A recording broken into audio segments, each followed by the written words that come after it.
Hello, in this little video snack I take you from Peterhead to Lowestoft and a final fix, although not the one I wanted, for the engine troubles I've been struggling with. This was several days of sailing work with a little break in Hull, or rather Grimsby. I hope you enjoyed the trip. Please like or subscribe if you do. Welcome back to Sailing Traleen. You join me in Peterhead, which is a coastal town on the northeast of Scotland, and we are currently in the middle of what is known here as a haar, which is a coastal fog that can be quite persistent and live for days. However, the plan is later today, probably quite a lot later today, maybe midnight, to clear out of here and to head south for somewhere. We're not quite sure where.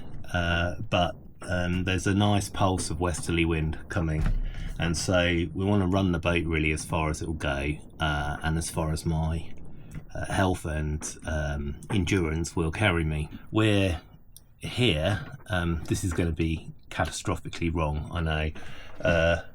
We're here.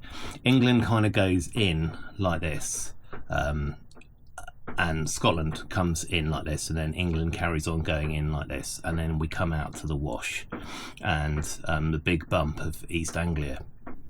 So coming down the North Sea, there's a definite optimal path, which is essentially to cut out the massive sort of embayment of northeast England. It also has the advantage of getting us out of the way of some of the busyness in the North Sea. There's a lot of coastal traffic, and there are a lot of wind farms, nearshore wind farms, and there's a lot of gas work further south. We're creeping south now, creeping south from Peterhead in a fairly sloppy sea, it has to be said. Traleen is struggling to make progress, but the wind is starting to bend, I think, and so we should see more southing coming hour by hour, and shortly I think we'll need to put a reef in and then another reef in to account for the increasing wind strength. We've just been passed by the Northlink ferry, which runs from Shetland to Aberdeen, and they are doing about 18 knots, so yes, very different to Traleen this morning. The wind's meant to be turning, which will bring us more into the path that we want to go back towards England. Because at the moment we're on a pretty good crossing course for Texel in the Netherlands. It's been a bit grumpy actually. It's been really sloppy sea, and the wind's been very gusty. Things seem to have improved slightly, although from memory the forecast overnight is for it to build again and turn, so we'll see how that goes. It's last light on Sunday at about 23:09, and I have just put in a bit more of a reef into the jib, so we're under a half jib, staysail, third reef in the main, and we're now rattling south on a reach. It's Monday morning from Traleen, and we are trucking down the road, about to be passed by the cruise ship Regal Princess. I would be filming outside, but it's really wet, and the boat is taking waves from bow to stern, so I'm a bit reluctant to put nice cameras out there. I'll shoot a bit out the back door, so to speak, so that you can see what's going on. We've got a somewhat confused sea. The boat's doing fine actually. It's just as the wind turns, it's needing quite a lot of adjustment on the wind vane really, to keep it happy.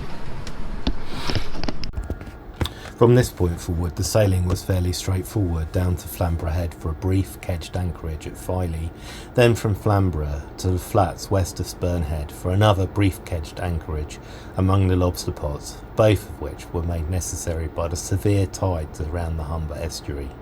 After the second anchorage, I slipped up the Humber to the delightful community marina at Grimsby Fish Dock, where Traleen lay for a few days as I went off to a family celebration in Scotland. For some reason, the footage I thought I had of this part of the passage is missing, so please forgive me for that. Good evening, you joined me back on Traleen. I've come back from a family celebration, which was really beautiful. I'm actually really tired from the travel and the heat. It's been quite remarkably hot here on the northeast of England. The plan now is to slip out of the fish dock here in Grimsby, where I've been very kindly looked after by the Humber Cruising Association, and then out down the River Humber and into the North Sea, with the intent of crossing the Wash and perhaps crossing the Thames estuary. We'll see you along shortly. Sorry that I haven't spoken to you yet today. We left Hull at 2300 last night, had quite a nice sail out of the estuary and down around the corner, but that was in the dark, so there wasn't much to show you.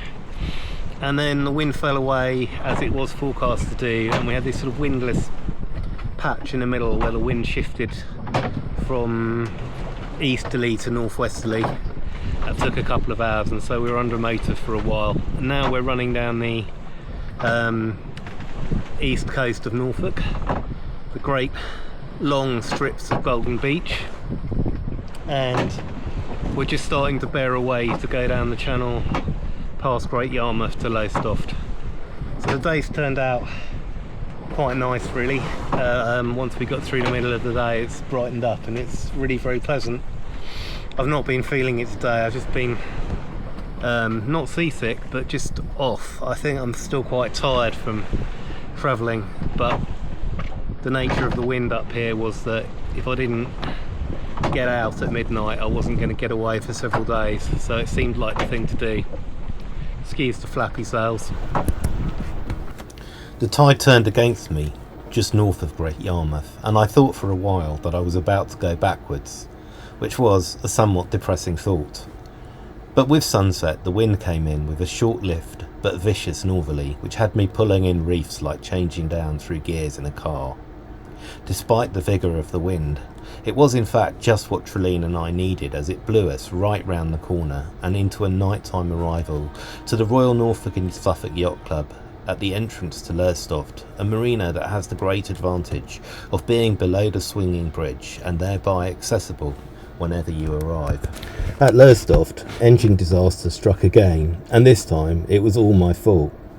I determined to lift the recalcitrant beast out at Sheeders, a quaint yard just up the river, to finally fix the oil leaks which had plagued the engine since its rebuild.